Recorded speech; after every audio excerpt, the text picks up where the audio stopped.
Well. 3 students in detention today. Lucky me.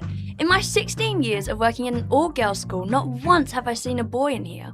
Isn't that interesting? Now can someone tell me what happened here? Miss Collins, we really had the best of intentions. We promise. Yeah, plus it's a matter of true love that we're dealing with. Also, Leo isn't in any trouble. If you knew the whole story, then you would understand. Well, can someone please explain to me this whole story? For starters, my name is Leo and I am Charlie's boyfriend. We met at the beach last summer. It's the one down at Crab Cove with the crystal clear oceans and tiny pebbles across the sand. That was the best day of my life. Stop the sob story and get on with it. The thing is, Leo's moving back to Queensland tomorrow, and I may never see him again. You won't? So we wanted to spend as much time together as we can. Just imagine you having to leave your husband forever, Miss Collins.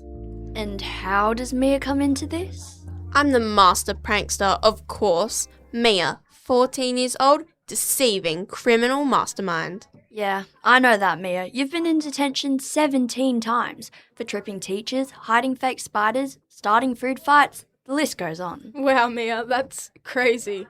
17 times this week, in case I didn't mention. Commitment right there. Commitment to me and Charlie's true love. Yeah, love this, love that. I might as well throw up. I'm in it for stirring up trouble. I knew that they didn't want to be separated until he left, so I put my brain to work to come up with the plan. And the plan is?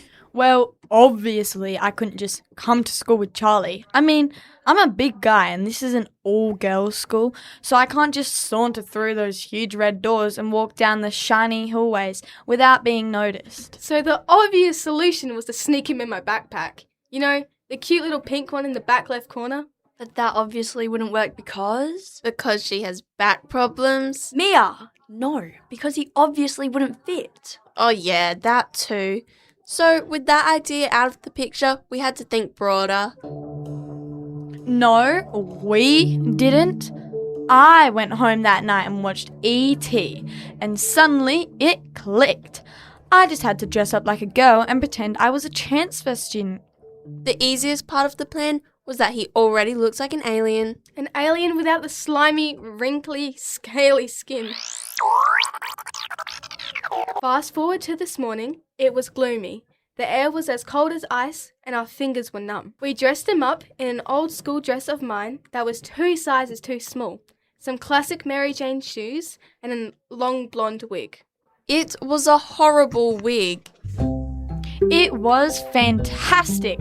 I looked like Justin Bieber. Justin Bieber in a dress. We practiced his girl voice. Hi, my name is Jessica. Nope. Hi, my name is Cecilia. Am I with a 50-year-old grandma? Well, we eventually gave up. An excellent idea that obviously didn't work. But this is when something went wrong. I had a feeling. Well, for starters, when we were dressing Leo up, Mr. Anderson was walking past the room we were using. The options were surprisingly slim for a makeshift dressing room, so the classroom in the D building was the best candidate, especially because it had long blinds to cover the windows. That was the first time we almost got caught. Luckily for us, he's as blind as a bat, but we knew that we would have to be careful. The first problem happened before class even started. Miss Reynolds was standing at the classroom door. She greeted every student. Which meant Leo had to walk right past her. She looked straight at me and said, Good morning, dear. He panics. I said, good morning, bro. We quickly dragged him into the classroom. First lesson was science.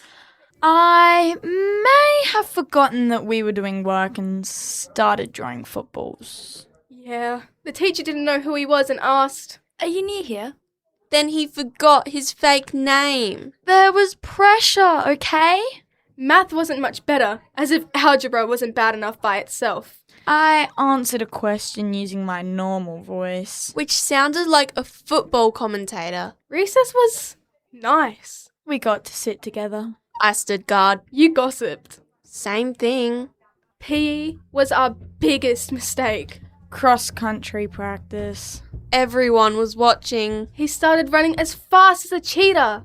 Those shoes hurt though. They were rubbing on the back of my heels. The wig started slipping like an ice cube on the floor. Then the wind blew it right off his head like a leaf in the breeze. That's a boy!